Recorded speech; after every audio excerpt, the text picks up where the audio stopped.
बच्चों, हम पढ़ रहे हैं कक्षा 8 की गणित और हमने शुरू किया है अध्याय 11 क्षेत्र मिति। इससे पिछले वीडियो में हम प्रश्नावली 11.2 के प्रश्न संख्या 1 से 6 तक हल कर चुके थे। अब हम हल करेंगे आगे के प्रश्न।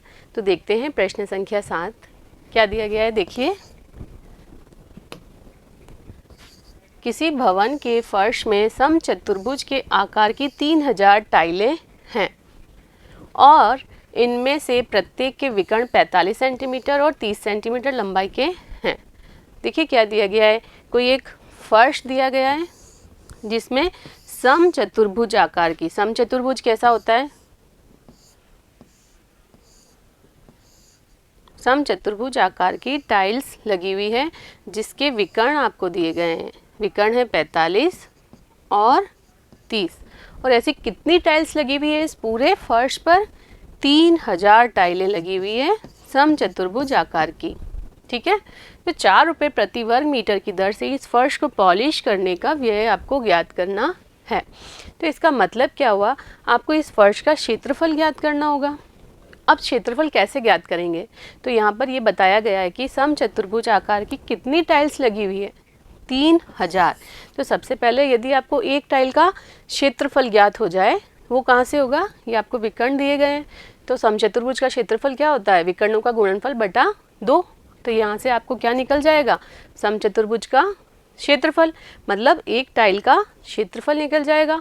और कितनी टाइल लगी हुई है, 3000। तो जो एक टाइल का क्षेत्रफल है उसमें 3000 का गुणा कर देंगे तो क्या निकल जाएगा, इस पूरे फर्श का क्षेत्रफल निकल जाएगा।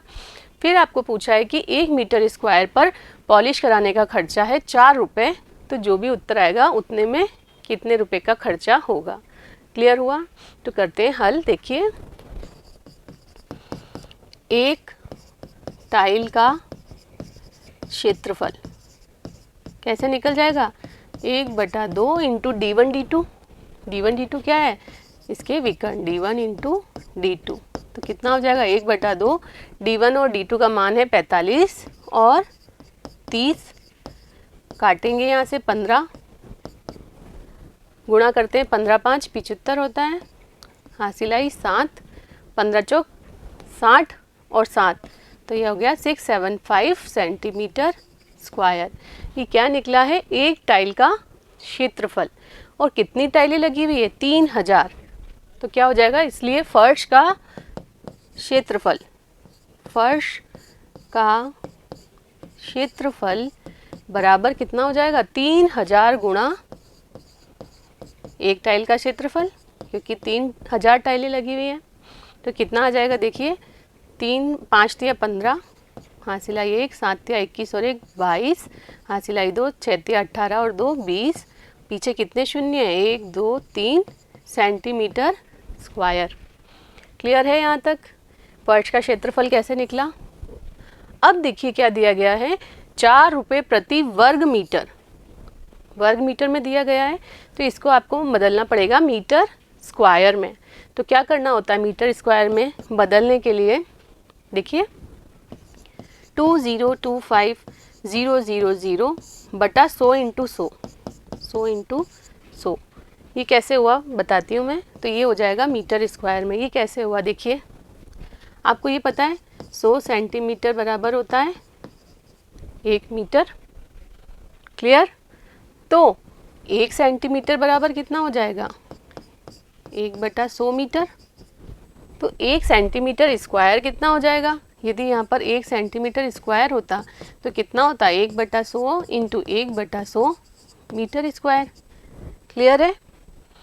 तो यहाँ पर अपने पास कितने सेंटीमीटर स्क्वायर है, 2025000 सेंटीमीटर स्क्वायर बराबर हो जाएगा 2025000 बटा 100 गुणा 100 मीटर स्क्वायर।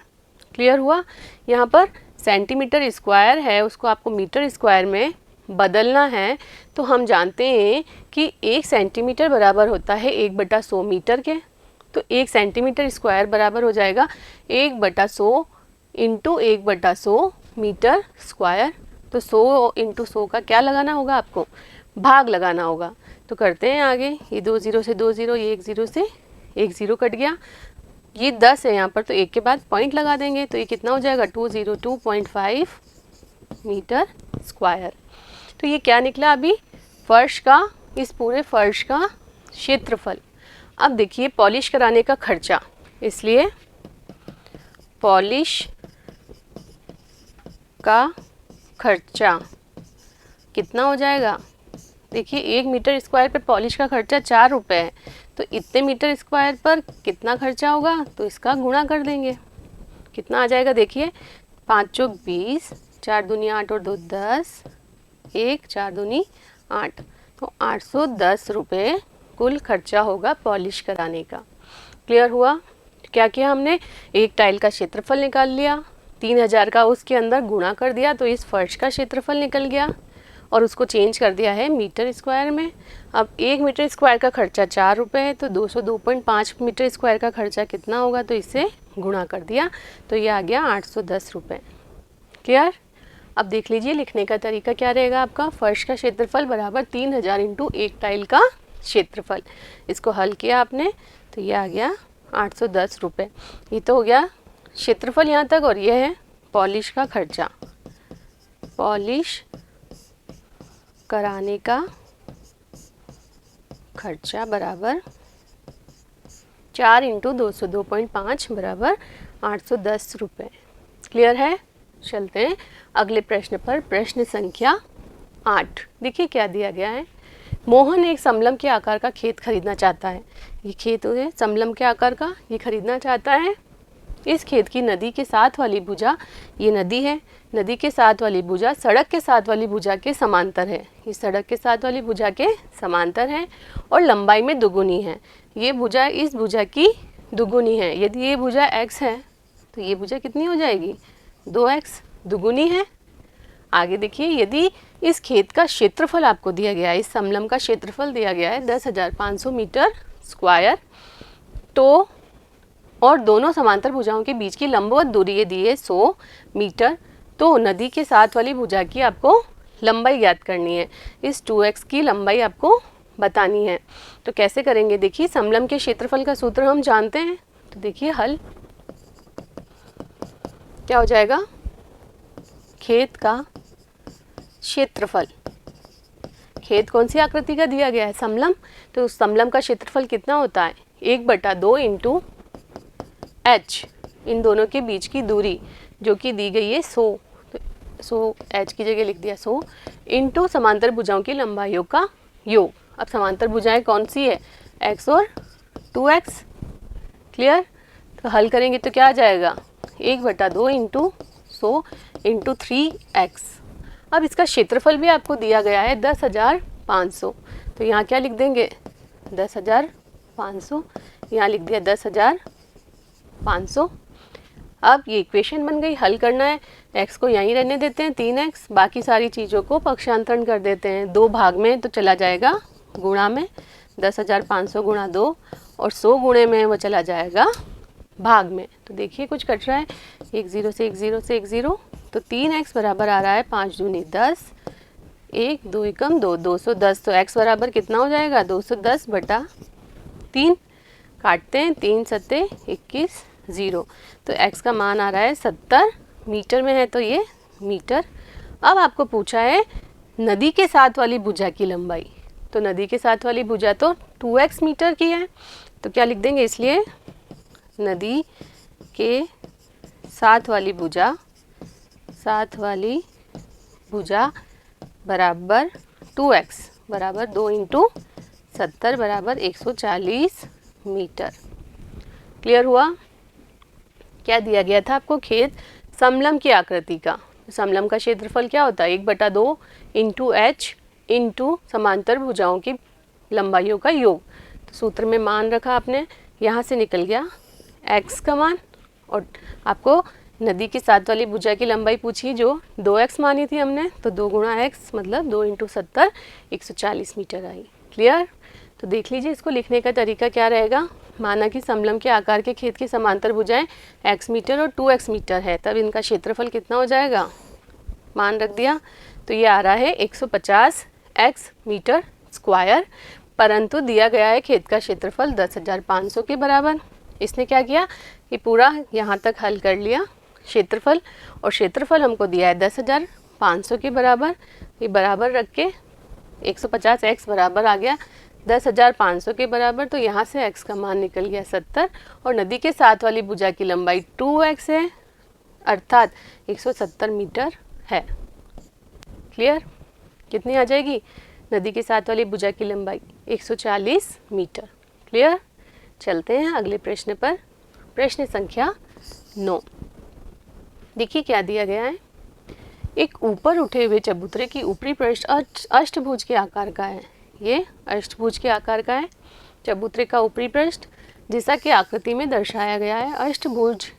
अष्टभुजी पृष्ठ का आपको क्षेत्रफल ज्ञात करना है। अब देखिए ये कोई चबूतरा है, इसका क्षेत्रफल आपको ज्ञात करना है। तो इसको क्या करा हमने, यहाँ से बांट दिया। और क्या बांट सकते हैं हम, इसको भी मिला दिया। क्लियर? अब देखिए कितने भाग बन गए, ये पहला, ये दूसरा, ये तीसरा, 3 भागों में बांट दिया इसको। ये कौन सी आकृति दिख रही है? पहली समलम, और पहली और तीसरी आकृति बिल्कुल बराबर है, तीसरी भी समलम है। तो इस पूरे का क्षेत्रफल निकालना है तो क्या करेंगे, समलम का क्षेत्रफल 2 बार जोड़ लेंगे और बीच में क्या बन गया, आयत, तो आयत का क्षेत्रफल। तो देखिए क्या हो जाएगा, हल। इसका नाम देना चाहो तो दे सकते हैं आप, A B C D E F G H। तो क्या हो जाएगा, A B C D E F G H का क्षेत्रफल किसके बराबर आ जाएगा, समलम कौन सा है, E F G D, या 2 गुणा समलम का क्षेत्रफल। अब ये आगे मैंने 2 क्यों लिखा है, क्योंकि ये वाला समलम और ये वाला समलम बिल्कुल बराबर है। तो एक का क्षेत्रफल निकालो और उसके अंदर 2 का गुणा कर दो, तो इन दोनों का क्षेत्रफल आ जाएगा, प्लस आयत का क्षेत्रफल, प्लस आयत का क्षेत्रफल। अब देखिए 2 गुणा समलम का क्षेत्रफल क्या होता है, 1/2 इंटू समांतर भुजाओं के बीच की दूरी, ये वाली दूरी आपको दी है 4 मीटर, तो ये लिख दिया 4 मीटर, इंटू समांतर भुजाओं का योग। देखिए अब ये भुजा आपको 5 दिए, समलम ये क्या है, समअष्टभुज है, इसका मतलब सारी भुजाएं 5 मीटर की है, तो ये हुई 5 मीटर की। और ये वाली भुजा आपको दी है 11 मीटर दे रखा है, तो क्या हो जाएगा यहाँ पर 5 पर 5 + 11, ये तो हो गया समलम का क्षेत्रफल, प्लस आयत का क्षेत्रफल। आयत में क्या है, लंबाई गुणा चौड़ाई, ये लंबाई 11, ये चौड़ाई 5, तो 11 गुणा 5 हो गया। हल करेंगे आगे तो 2 गुणा, ये 2 से 4 कट गया, 2 गुणा 5 + 11 हो गया 16, + 11 5 55, 16 दूनी 32, 32 दूनी 64, और 64 + 55, 5 और 4 9, 6 और 5 11। और ये किस में दिया है, मीटर में, तो 119 मीटर स्क्वायर इस समअष्टभुज का क्षेत्रफल निकलेगा। क्लियर हुआ? 3 भागों में बांटा, ये समलम दोनों बराबर हैं, तो क्या कर दिया, 2 गुणा समलम का क्षेत्रफल प्लस आयत का क्षेत्रफल, और यहाँ से हमको उत्तर मिल गया 119 मीटर स्क्वायर। क्लियर? देखते हैं इसका हल लिखने का तरीका। तो क्या हो जाएगा, अष्टभुजी पृष्ठ का क्षेत्रफल ये समलम है और ये आयत है, तो क्या हो जाएगा, देखिए 1/2, 5 + 11 ऊंचाई है h, 11 गुणा 5 आयत का क्षेत्रफल, ये वही वाला क्षेत्रफल दोबारा करना पड़ा, तो ये हो गया 32 + 55 + 32, या जैसा हमने किया था 2 गुणा करके, तो आप वैसे भी कर सकते हैं, तो कुल आ जाएगा 119 मीटर स्क्वायर। क्लियर? चलते हैं अगले प्रश्न पर। 10वां प्रश्न देखिए क्या दिया गया है। एक पंचभुज आकार का बगीचा है, जैसा कि आकृति में दर्शाया गया है। पंचभुज है, इसका क्षेत्रफल ज्ञात करने के लिए ज्योति और कविता ने इसे 2 विभिन्न तरीकों से विभाजित किया। इसका क्षेत्रफल निकालने के लिए ज्योति ने इसको इस तरीके से डिवाइड किया और कविता ने इस तरीके से डिवाइड किया। दोनों तरीकों का उपयोग करते हुए इस बगीचे का क्षेत्रफल ज्ञात करना है। क्या आप इसका क्षेत्रफल ज्ञात करने की कोई और विधि भी बता सकते हैं? ये 2 विधि तो हो गई, ज्योति और कविता का आरेख, इसके अलावा क्या तीसरी तरीके से भी ज्ञात किया जा सकता है, ये पूछा गया है। तो देखते हैं पहले ज्योति की तरीके से इसका क्षेत्रफल निकालते हैं। तो देखते हैं हल। देखिए ज्योति ने इस तरीके से डिवाइड किया, तो ये एक भाग और ये दूसरा भाग। तो ये भाग जो पहला भाग है कौन सी आकृति का दिख रहा है? समलंब दिख रहा है। और ये दोनों समलंब क्या है? बिल्कुल बराबर हैं। तो एक समलंब का क्षेत्रफल निकाल के 2 का गुणा कर देंगे तो इस पंचभुज का क्षेत्रफल निकल जाएगा। क्लियर है? अब देखिए क्या दिया गया है इसमें। ये 15 मीटर की भुजा है, ये 15 मीटर है, ये 15 मीटर है। तो हमको समलंब के क्षेत्रफल के लिए क्या चाहिए? इसकी लंबाई चाहिए, ये 15 है, और इस पूरी की लंबाई चाहिए, ये कितनी दी है? ये देखिए 30 लिखा है यहाँ पर, ये 30 दी है। और इन दोनों के बीच की दूरी ये पूरी 15 है, तो इसकी आधी कितनी हो जाएगी? 15/2। ये क्या है? बीचों बीच में ही तो है, तो ये कितना हो जाएगा? 15/2। इन दोनों समांतर भुजाओं के बीच की दूरी हो गई 15/2, यहाँ से लेके यहाँ तक। क्लियर है? तो ये पंचभुज का क्षेत्रफल, पंचभुज का क्षेत्रफल बराबर 2 इंटू समलंब का क्षेत्रफल। 2 क्यों गुणा किया है? क्योंकि ये दोनों बिल्कुल बराबर है। तो 2 गुणा समलंब का क्षेत्रफल कितना होता है? 1/2 इंटू समांतर भुजाओं के बीच की दूरी, ये है 15/2 इंटू समांतर भुजाओं की लंबाइयों का योग 15 + 30। तो 15 + 30 लिख देंगे यहाँ। कितना आ जाएगा? देखिए 2 से 2 कट गया, 15/2, और 15 और 30 का योग करना है तो कितना आ जाएगा? ये 45। क्लियर है? ये किससे निकाल रहे हैं हम? ज्योति की विधि, ज्योति की विधि। क्लियर? गुणा करना है आपको 15 और 45 का। 15 × 5 = 75, 15 × 4 = 60, और 7 67/2। तो कितना आ जाएगा? यहाँ कर लेते हैं, 2 तिया 6, और फिर 2 तिया 6, ये आ गया 1, 15 हो गया, 2 7 14, 1 बचा, 0 लगाया तो 337.5 मीटर में है, तो मीटर स्क्वायर। ये किससे निकाला अभी हमने? ज्योति की विधि। अब देखिए दूसरी विधि कौन सी है? कविता की। तो देखिए कविता की विधि, कविता की विधि, इससे निकालने का तरीका क्या है? इसने 2 भागों में बांटा, एक ये वाला, एक ये। तो ये त्रिभुज का क्षेत्रफल है और ये आयत का क्षेत्रफल। देखिए आयत भी नहीं है, अभी क्या बन गया? वर्ग ही बन गया। यहाँ से यहाँ तक भी 15, ये 15, ये 15, ये 15, ये 15, सभी 15 है, तो क्या बन गया? प्लस वर्ग का क्षेत्रफल। क्लियर? तो क्या लिख देंगे? कविता की विधि, पंचभुज का क्षेत्रफल बराबर, पंचभुज का क्षेत्रफल बराबर हो जाएगा त्रिभुज का क्षेत्रफल, त्रिभुज का क्षेत्रफल प्लस वर्ग का क्षेत्रफल। क्लियर हुआ? तो त्रिभुज में देखिए क्या आता है? 1/2 आधार इंटू ऊंचाई। तो आधार का मान तो आपको यहाँ दिया गया है 15। अब ये ऊंचाई आपको निकालनी है, तो कितनी हो जाएगी ऊंचाई? ये देखिए ये पूरा 30 है, यहाँ से यहाँ तक 15 है, तो ये वाला भाग कितना हो जाएगा? 15 हो जाएगा।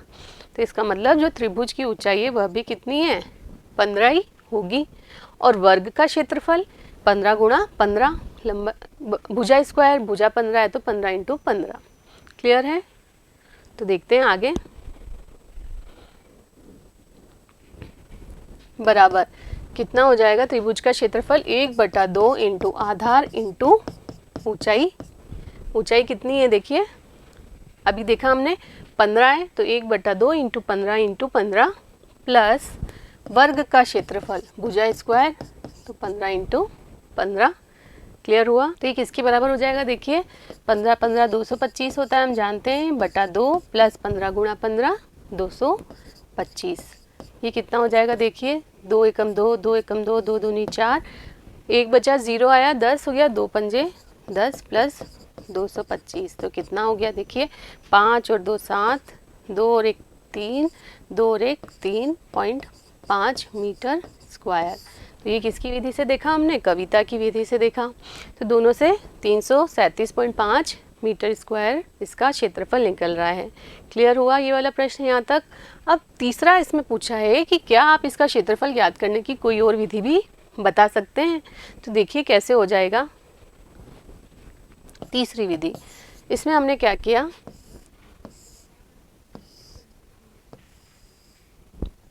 ये आपको आकृति दी गई है, इस भुजा को आगे बढ़ाया, इसको आगे बढ़ाया और इनको यहाँ से मिला दिया। ये नाम दे दीजिए ए बी सी डी और ये ई, इनको नाम दे दिया पी और ये क्यू। क्लियर। ये पूरी लंबाई आपको दी है 30 और ये दी है 15। तो ये क्या बन गया, एक आयत बन गया पूरा। इस आयत में से यदि ये वाले त्रिभुज का क्षेत्रफल और ये वाले त्रिभुज का क्षेत्रफल माइनस कर दिया जाए तो क्या है, जो हमको पूछा गया है वो क्षेत्रफल ज्ञात हो जाएगा। और ये दोनों त्रिभुज क्या है, बिल्कुल बराबर हैं। तो इन त्रिभुज का क्षेत्रफल निकालने के लिए आपको क्या चाहिए, 1/2 आधार इंटू ऊंचाई। तो ये ऊंचाई तो हमको मालूम है, ये कितनी है 15 दी गई है, ये इसकी ऊंचाई। आधार नहीं मालूम, ये आधार कितना हो जाएगा, ये बीच का पॉइंट है तो ये क्या हो जाएगा 15/2 इसका आधार हो जाएगा। क्लियर। तो तीसरा जो तरीका है उसमें क्या करेंगे हम, पंचभुज का क्षेत्रफल बराबर हो जाएगा आयत का क्षेत्रफल माइनस 2 इंटू त्रिभुज, कौन सा त्रिभुज है, CPD, CPD का क्षेत्रफल। 2 क्यों किया, क्योंकि ये दोनों त्रिभुज बिल्कुल बराबर हैं। तो आयत का क्षेत्रफल कितना हो जाएगा 15 गुणा 30, ये चौड़ाई और ये लंबाई, तो 15 गुणा 30 माइनस 2। त्रिभुज CPD का क्षेत्रफल क्या होता है 1/2 आधार। आधार अभी हमने देखा कितना आ रहा है 15/2 इंटू ऊंचाई, ये ऊंचाई कितनी है 15। क्लियर। कुछ कट रहा है तो काटते हैं, ये कट गया तो ये आ गया 15 तिया 45 और 1 0 माइनस 15 225/2, तो कितना आ गया 450 माइनस 2 एकम 2 2 एकम 2 2 दूनी 4, 1 बचा 0 आ गया, 2 पंजे 10। ये माइनस करना है आपको, यहाँ पॉइंट लगा के लगा देते हैं 0।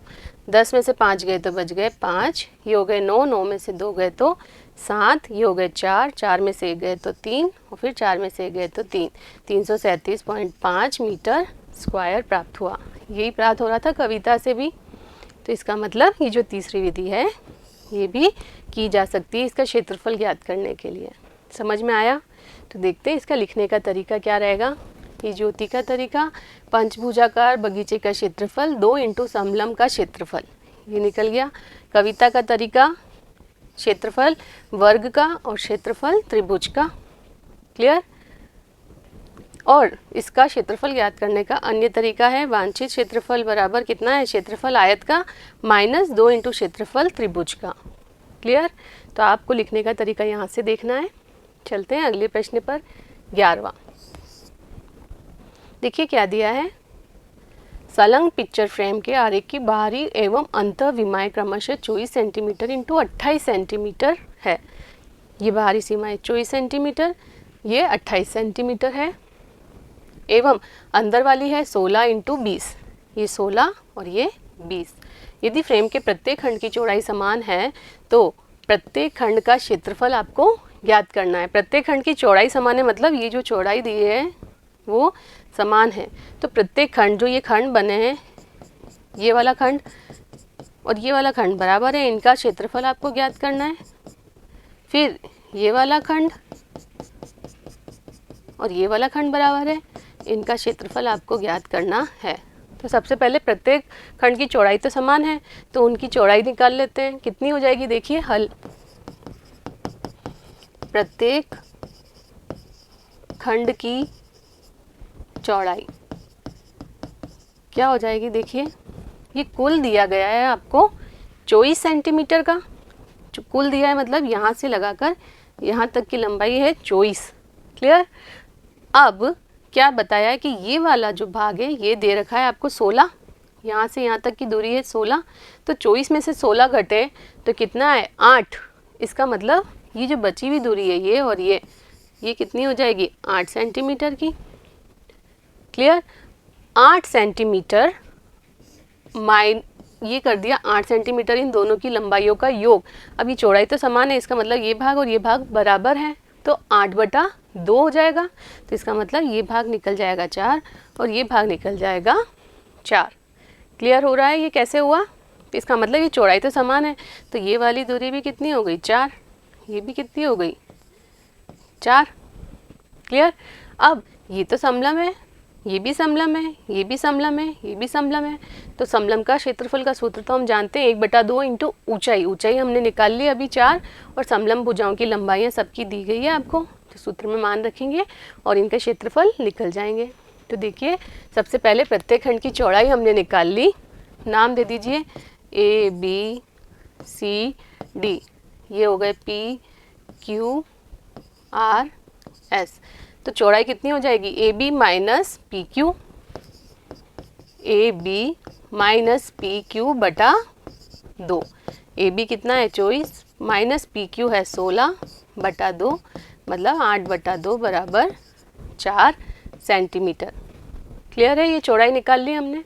अब क्या करेंगे, इस खंड का क्षेत्रफल और इस खंड का क्षेत्रफल बराबर है, तो क्या लिख देंगे, खंड कौन सा हो गया ये DCRS, DCRS का क्षेत्रफल बराबर हो जाएगा खंड ABQP का, बराबर खंड ABPQ का क्षेत्रफल। और ये बराबर किसके आ जाएगा 1/2 इंटू H, H का मान निकाला है 4, इंटू समांतर भुजाओं की लंबाइयों का योग।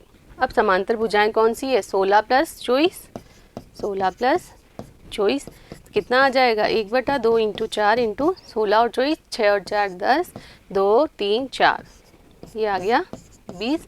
तो ये कितना आ गया 80 सेंटीमीटर स्क्वायर। तो ये वाला क्षेत्रफल 80 है, तो ये भी कितना आएगा 80 सेंटीमीटर स्क्वायर। ये क्लियर हुआ? अब आपको सभी खंडों का क्षेत्रफल ज्ञात करना है, तो आपको ये वाले खंडों के ये दोनों भी क्या होंगे बराबर हैं, तो इन दोनों का क्षेत्रफल निकालना अभी शेष है। तो देखते हैं कौन सा खंड है। खंड नाम देख लेते हैं APSD, खंड APSD का क्षेत्रफल किसके बराबर होगा, दूसरा खंड कौन सा है इसके सामने वाला BCRQ, खंड BCRQ का क्षेत्रफल। और ये किसके बराबर हो जाएगा 1/2 इंटू H, तो 4 ही है इसका भी, सबकी चौड़ाई समान है, इंटू समांतर भुजाओं की लंबाइयों का योग 28 + 20, तो यहाँ आ जाएगा 28 + 20, ये किसके बराबर हो जाएगा 1/2 इंटू 4 इंटू 28 और 20 48, कट गया ये 2 से, 8 दूनी 16, 4 दूनी 8 और 1 9, 96 सेंटीमीटर स्क्वायर। इसका मतलब इन दोनों खंडों का क्षेत्रफल निकला है 96 सेंटीमीटर स्क्वायर। क्लियर हुआ कैसे करना है? तो देखिए लिखने का तरीका क्या रहेगा, फ्रेम की चौड़ाई निकाल ली AB माइनस PQ, ये आ गया 4 सेंटीमीटर। अब खंड ABQP का क्षेत्रफल DCRS का क्षेत्रफल बराबर है, वो निकाल लिया, कितना निकला, वो निकला है 80 सेंटीमीटर स्क्वायर, और दूसरे दोनों खंडों के क्षेत्रफल निकले हैं 96 सेंटीमीटर स्क्वायर। क्लियर हुआ, समझ में आया? तो उम्मीद करती हूँ ये सभी प्रश्न आपको अच्छे से समझ में आए होंगे। अगले वीडियो में मिलते हैं आगे की प्रश्नावली के साथ, तब तक जुड़े रहिए। धन्यवाद।